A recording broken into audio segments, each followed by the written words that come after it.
नमस्कार साथियों और प्यारे विद्यार्थियों, मैं श्री कुमार, प्रवक्ता समाजशास्त्र, आज एक नए विषय के साथ। आज हम आपको 11वीं कक्षा के एक मुख्य विषय सोशल ग्रुप, सामाजिक समूह के बारे में बात करेंगे। सामाजिक समूह का कॉन्सेप्ट समाजशास्त्र में बहुत महत्वपूर्ण है, क्योंकि हमारा समाज छोटे छोटे या बड़े अनेक तरह के ग्रुपों का मेल है, जिसके अंदर जातीय समूह, धार्मिक समूह, परिवार, कई तरह के औपचारिक ग्रुप, पॉलिटिकल पार्टियां या कोई सामाजिक संस्थाएं, एनजीओज वगैरह शामिल होते हैं। आज हम इस विषय में बात करेंगे संक्षेप में। आइए आगे बढ़ते हैं। प्यारे विद्यार्थियों, जब दो या दो से अधिक व्यक्ति किसी सामान्य स्वार्थ या आवश्यकता की पूर्ति हेतु इकट्ठे होते हैं, एक दूसरे को प्रभावित करते हैं और साथ साथ काम करने का फैसला लेते हैं, इस प्रकार के संग्रह को हम सामाजिक समूह कहते हैं। विभिन्न समाजशास्त्रियों ने सामाजिक समूह के अलग अलग आधारों पर अलग अलग प्रकार बताए हैं, लेकिन बिल्कुल सिंपल भाषा में चार्ल्स कूले ने दो प्रकार के समूह बताए हैं। एक प्राथमिक समूह, प्राइमरी ग्रुप, एक द्वितीयक समूह, सेकेंडरी ग्रुप। इसी प्रकार इसी को थोड़ा सा अलग हटके एक दूसरे समाजशास्त्री ने इन ग्रुप, आउट ग्रुप, अंत समूह, बाह्य समूह बताए। एक और समाजशास्त्री ने लगभग मिलती जुलती विशेषताओं के साथ औपचारिक ग्रुप, अनौपचारिक ग्रुप बताए। दो प्रकार और भी समूह के बताए गए हैं। एक साइकोलॉजिकल धारणा है, अगर हमारा विषय लंबा नहीं हुआ तो मैं इसी में उसको एक्सप्लेन करूंगा, नहीं तो फिर अलग से एक लेक्चर हम उसके ऊपर करेंगे। संदर्भ समूह, हालांकि ये साइकोलॉजिकल अवधारणा है, लेकिन सोशियोलॉजी में भी ये लागू होती है, समाजशास्त्र में भी। रेफरेंस ग्रुप, बिहेवियर है। एक पीयर ग्रुप, सम उम्र के जो लोग होते हैं उनका अपना ग्रुप होता है। तो कुल मिला के अलग अलग आधारों पर अलग अलग प्रकार बताए गए हैं। थोड़ा थोड़ा इनके बारे में हम डिटेल में इनके बारे में आपको बता रहे हैं। तो सबसे महत्वपूर्ण जो समूह के प्रकार हैं वो चार्ल्स कूले के हैं। प्राथमिक समूह, द्वितीयक समूह। प्राथमिक समूह वो सभी समूह होते हैं प्यारे विद्यार्थियों, जिनमें हमारी बिल्कुल बेसिक नीड पूरी होती है। जैसे हम अपने परिवार के अंदर हमारी साइकोलॉजिकल यानी मनोवैज्ञानिक और बिल्कुल शुरुआती जो आवश्यकताएं हैं, प्यार, स्नेह, हमारा बचपन, एक छोटा सा बेबी पैदा होता है तो उसकी बिल्कुल प्राथमिक आवश्यकताएं हैं वो परिवार में पूरी होती हैं। या फिर हमारे प्राइमरी ग्रुप के अंदर जैसे पीयर ग्रुप यानी टीनेजर के या लोगों के अपने खुद के मित्र मंडली जिसको हम कह सकते हैं, वो शामिल होते हैं। इन ग्रुपों की एक खास पहचान ये होती है कि इनके अंदर संबंध बिल्कुल अनौपचारिक होते हैं। इनमें किसी भी प्रकार की औपचारिकता नहीं बरती जाती है। परिवार में हम बिल्कुल प्यार से रहते हैं, बहुत ज़्यादा हम औपचारिकताओं का ख्याल नहीं करते हैं। तो जितने भी प्राथमिक समूह हैं वो अपेक्षाकृत छोटे होते हैं, क्योंकि बहुत बड़े समूह में आत्मीय संबंध या हम की भावना होना लगभग असंभव, नहीं तो मुश्किल जरूर है, क्योंकि एक साथ हम लाखों लोगों के साथ संबंध बना के नहीं रख सकते हैं। तो प्राथमिक समूह आकार में छोटे होते हैं और इनमें संबंध आमने सामने के होते हैं। भाईचारे के भावना होती है, हम की भावना होती है, आत्मीयता होती है, प्यार होता है, स्नेह होता है और अनौपचारिक होती है। तो ये जो विशेषताएं मैंने प्राथमिक समूह की बताई हैं, सेम यही विशेषताएं लगभग इन ग्रुप की यानी अंत समूह की और अनौपचारिक समूह की भी है, बस नाम अलग अलग आदमियों ने अलग अलग इनके दे दिए गए। इन ग्रुप का मतलब भी यही है कि जो दूर के नहीं हैं, जो अपने लोग हैं, वो अंत समूह है। अब दूसरे प्रकार के जो समूह है उसकी बात करते हैं, द्वैतिक समूह। चार्ल्स कूले ने द्वितीयक समूह उसको बताया है कि वो समूह हमारी आवश्यकताएं पूरी करते हैं, किसी न किसी तरह की हमारी कोई न कोई आवश्यकता ये ग्रुप पूरा करते हैं, लेकिन इनमें निकटता की जो है कमी होती है, आत्मीयता की कमी होती है, इतना प्रेम भाव नहीं होता है। इनके अंदर औपचारिक संबंध होते हैं, यानी हम अपने काम निकालने के लिए, अपना काम के लिए ही हम इन ग्रुपों से जुड़े होते हैं। इसमें हम बैंक को ले सकते हैं या कॉलेज को ले सकते हैं। कॉलेज में हो सकता है कुछ थोड़े से स्टूडेंट मिलके प्राथमिक ग्रुप भी बना लें, लेकिन मोटे तौर पर अगर हम किसी बड़ी संस्था में पढ़ रहे हैं तो वो औपचारिक समूह है।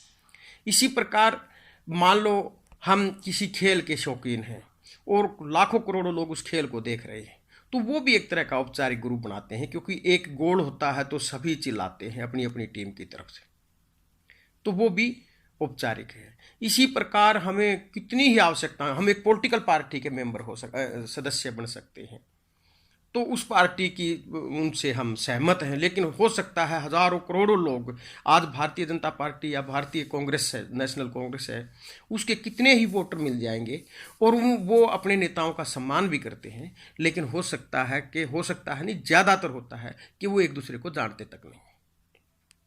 तो औपचारिक समूह में उपसंबंध औपचारिक होते हैं, यानी द्वैतिक समूह में कई बार तो ऐसा भी हो सकता है कि हम उस समूह के मेंबर होते हुए भी एक दूसरे को ना जानते हैं। शारीरिक समीपता बिल्कुल भी नहीं होती है, दूर होते हैं, और उसके अंदर आत्मीयता की बिल्कुल कमी होती है, और औपचारिक सारा का सारा जो है व्यवहार है वो होता है, और हम बिल्कुल अपने मतलब के लिए उसमें शामिल होते हैं। अगर मतलब निकल गया तो हम उस ग्रुप को किसी भी समय छोड़ सकते हैं। तो चाहे वो बाह्य ग्रुप हो, आउट ग्रुप जिसको हम कहते हैं, या फिर औपचारिक ग्रुप कहते हैं, या सेकेंडरी ग्रुप कहते हैं, ये इन तीनों की विशेषताएं मिलती जुलती है। तो ये आप समझ गए होंगे, इनकी का महत्व बहुत ज़्यादा है समाज के अंदर, क्योंकि हमारी बहुत सी आवश्यकताएं परिवार में पूरी नहीं होती हैं। हमने अपने बच्चों को शिक्षा देने के लिए स्कूल भेजना पड़ता है, कॉलेज भेजना पड़ता है, बैंक से भी हमारा काम पड़ता है, डाकखाने से भी हमारा काम पड़ता है, दुकानों में भी हमारा काम पड़ता है, हम सिनेमा देखने जाते हैं, हम बाजार में जाते हैं, तो हम पता नहीं कितनी औपचारिक संस्थाओं के संपर्क में रहते हैं। तो आवश्यकताएं हमारी उन समूह में पूरी होती हैं। तो ये दो प्रकार के मुख्य समूह होते हैं, प्राइमरी और सेकेंडरी, प्राथमिक और द्वितीयक। प्राथमिक वो है जो हमारी बिल्कुल प्राथमिक आवश्यकताओं को पूरी करते हैं। तो ये तो हुए दो प्रकार के मुख्य समूह, प्राथमिक और द्वितीयक। इनको आप इन ग्रुप, आउट ग्रुप, यानी अंतर समूह, बाह्य समूह भी कह सकते हैं, औपचारिक और अनौपचारिक समूह भी कह सकते हैं। इसके साथ साथ एक चीज का हमने विशेष तौर पर ध्यान रखना पड़ेगा कि ग्रुप है ना, वो खामखा नहीं बनते हैं, ये हमारी आवश्यकताओं की पूर्ति के लिए, सामाजिक ढांचे को चलाने के लिए इनकी बहुत आवश्यकता होती है। इसके अलावा अब दो प्रकार के ग्रुप और बचते हैं, उनमें एक है समकक्ष समूह। ये समूह को अति संक्षेप में बता दूं, ये वैसे तो इसको हम प्राइमरी ग्रुप में भी शामिल कर सकते हैं, लेकिन कई लोगों ने इसको अलग माना है, क्योंकि इसमें कई विशेषताएं ऐसी मानी गई हैं जो प्राइमरी ग्रुप से थोड़ी सी अलग हैं। फॉर एग्जांपल, हम अपने साथियों में, एक नौजवान लड़का अपने साथियों के अंदर जितना ज़्यादा मिक्स होता है, हो सकता है उस तरह का संबंध वो अपने माता पिता, बहन भाइयों के साथ ना रख पाता हो, यानी उसके संबंध नज़दीक होते हुए भी अलग श्रेणी के आते हैं। उनके अंदर एक अलग किस्म की आत्मीयता होती है, एक अलग किस्म की सिक्रेसी होती है, गोपनीयता भी होती है। वो सब चीज़ें जो वो अपने समकक्ष समूह में कर सकता है, वो शायद अपने परिवार में नहीं कर सकता है, तो इसको किसी ने अलग श्रेणी माना है। अब आखिर में मैं आपको संक्षेप में ही बताऊंगा संदर्भ समूह व्यवहार। ये साइकोलॉजी की धारणा है, इसको अंग्रेजी में रेफरेंस ग्रुप बिहेवियर कहा गया है। ये थोड़ा सा अलग किस्म का ग्रुप है। ये वो ग्रुप है साथियों और प्यारे बच्चों, कि हम सभी का, इस दुनिया के जितने भी लोग हैं, खास तौर पर नौजवान बच्चे हैं, उनके दिमाग के अंदर एक ग्रुप होता है, वो जैसा बनना चाहते हैं। फॉर एग्जाम्पल, एक कक्षा के विद्यार्थी हैं और उनको पढ़ाने आने वाले टीचर हैं, वो उन्हें बहुत पसंद है, तो हो सकता है बहुत से बच्चों के मन में यह आए कि हम तो फलां सर जैसे बनेंगे, हम तो टीचर बनेंगे। इसी प्रकार हो सकता है कोई डॉक्टर के पेशे से बड़ा प्रभावित हो और उसका मन करे बच्चे का कि मैं डॉक्टर बनूंगा। इसी प्रकार टीचर हो सकता है अपने प्राचार्य से बड़े प्रभावित हों और उनके मन में हो कि मेरा किसी प्रकार से प्रमोशन हो जाए या फिर कोई ऐसी डायरेक्ट भर्ती हो जाए कि मैं विद्यालय का प्रिंसिपल बन जाऊं या कॉलेज का प्रिंसिपल बन जाऊं। तो ये जो हमारे माइंड में चल रहा होता है कि कोई हमारा जो हम जिस जैसा बनना चाहते हैं, इसको रॉबर्ट के मर्टन ने संदर्भ समूह व्यवहार का नाम दिया है। रॉबर्ट के मर्टन ने इस विचारधारा को यानी इस सोच को कि जो हम नहीं हैं, हम जैसा बनना चाहते हैं, इस सोच को, जो लक्ष्य हमारा है, उसको उन्होंने संदर्भ समूह माना है। तो रेफरेंस ग्रुप या संदर्भ समूह वो है जो कोई आदमी खुद नहीं है लेकिन वैसा जो बनना चाहता है। इसमें एक पॉइंट और भी होता है कि हमारा संदर्भ बदल भी सकता है। फॉर एग्जाम्पल, मैं एक टीचर हूं, प्रवक्ता हूं, 11वीं 12वीं के बच्चों को पढ़ाता हूं। अब मैं प्राचार्य बनना चाहता हूं, ये मेरे लिए मुश्किल नहीं है। हो सकता है उम्र के साथ या समय के साथ मैं विद्यालय का प्रिंसिपल बन जाऊं। प्रिंसिपल बनने के बाद हो सकता है मेरा लक्ष्य बदल जाए और मैं सोचूं नहीं, मैं तो डीओ बनूं, डिस्ट्रिक्ट एजुकेशन ऑफिसर, या ब्लॉक एजुकेशन अफसर बनूं। तो मेरा वो बदल सकता है। कोई आदमी डॉक्टर बन के हो सकता है सोचो कि नहीं, ये धंधा ठीक नहीं है, मुझे तो पॉलिटिक्स में जाना चाहिए, मेरी विचारधारा तो राजनीतिक है, राजनीतिक विचारधारा है। तो इस प्रकार से प्यारे विद्यार्थियों, आदमी का संदर्भ बदल सकता है। तो अति संक्षेप में संदर्भ समूह किसी व्यक्ति का वो समूह है जैसा वो बनना चाहता है, और समय के अनुसार ये संदर्भ समूह बदल भी सकता है। आशा आपको समझ आया होगा। कोई क्वेरी हो, कोई बात हो, कोई चीज़ कहनी हो, आप